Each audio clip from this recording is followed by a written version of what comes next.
Former Prime Minister Scott Morrison is calling on the Albanese government to impose sanctions on China over human rights abuses. It comes after the American president finally addressed his nation this morning regarding the spate of UFOs in recent times and the downing of a Chinese spy balloon.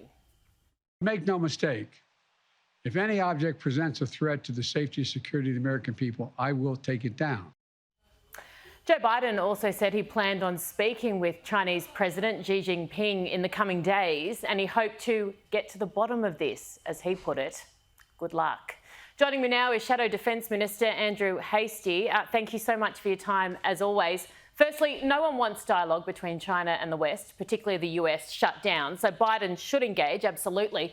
But what chance do you seriously give him of getting any real, honest answers out of his Chinese counterpart? I think you're absolutely right, Erin. It's so important that we keep the dialogue up with China. We need to be talking. We need to keep those lines of communication clear, because the risk of strategic miscalculation has gone up. When the US is firing Sidewinder missiles at Chinese surveillance balloons over the US continent, you know that things have changed. But whether or not President Biden will get satisfaction from President Xi is another thing altogether.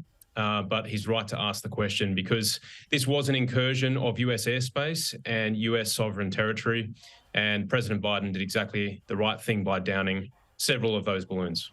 What would happen if a similar thing were to occur in Australian airspace? Would we or should we shoot it down in a similar fashion?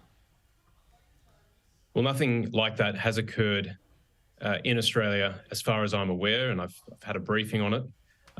But that would be a decision for the government of the day. I think Australian sovereignty, our territorial integrity, whether it be land-based, naval or in the air, is absolutely critical and should be protected. So that would be a decision for the government of the day. But I think the US has demonstrated a precedent here, and that is that we've got to take these things seriously, and we can't have clandestine surveillance operations conducted over our skies.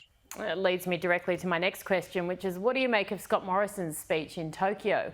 He's accused the West of appeasing China, as I just said, and he's calling on the government to sanction the superpower over human rights abuses. Do you agree? I think, first of all, Scott Morrison's record as Prime Minister on China is a strong one. It was under his government that we made some serious changes to our foreign investment review board rules. We obviously didn't allow Huawei to become part of our 5G network. He was treasurer, of course, when some key decisions were made about our critical infrastructure. So, in a sense, our China pivot happened under Morrison and Turnbull. The speech itself, I think, is strong, and I think he's right to call out China on the treatment of the Uyghur people in Xinjiang province. I've spoken on this in the Parliament over the past few years, as have members of the Labor Party. And together we worked on the Magnitsky legislation, which allows for sanctions against individuals who have committed human rights abuses. We know back in August that the United Nations reported quite clearly that there are human rights abuses in Xinjiang province, particularly against the Uyghur minority and other Muslim minorities. It's unacceptable. Our shadow foreign minister, Senator Simon Birmingham, wrote to the government on this question. He's yet to receive a reply. And if the government were to move towards sanctions, we would support them.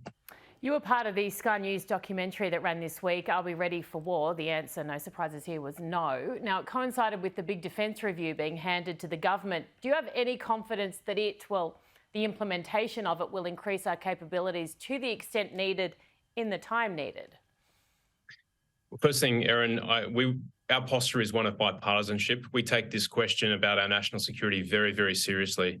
And so twice in the Parliament over the last week, I spoke to this question, and I said that the coalition would work cooperatively with the Albanese government to deliver safety and security for Australians through a stronger defence force. That's the first thing.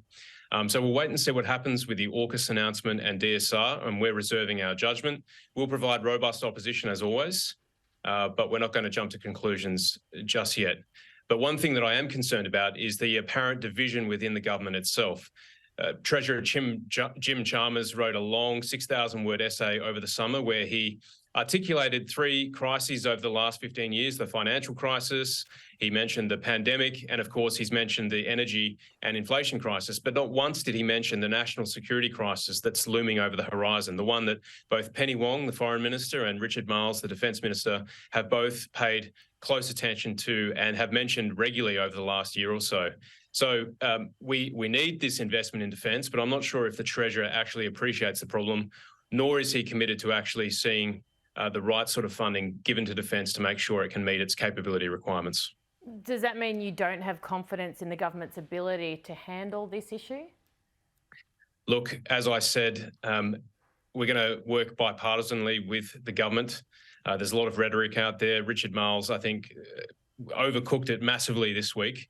It was ridiculous what he said. He said the coalition was the worst national security government in history, which is just absolutely ridiculous, considering that from 2013 to 2021, we increased defence spending by 55% in real terms, from a low under Labor in 2013 of 1.56% of GDP, which was the lowest since 1938. So we want to rise above the rhetoric that they're using. We want to work constructively with them. As I said, we're reserving our judgment. And what always comes first, what our guiding star is the national interest of our country. And with national security, we can't mess around. We can't play politics. And so we'll work with them to deliver the best outcome. Yeah, hopefully they're listening to you. Thank you very much. Shadow Defence Minister Andrew Hastie. Thank you.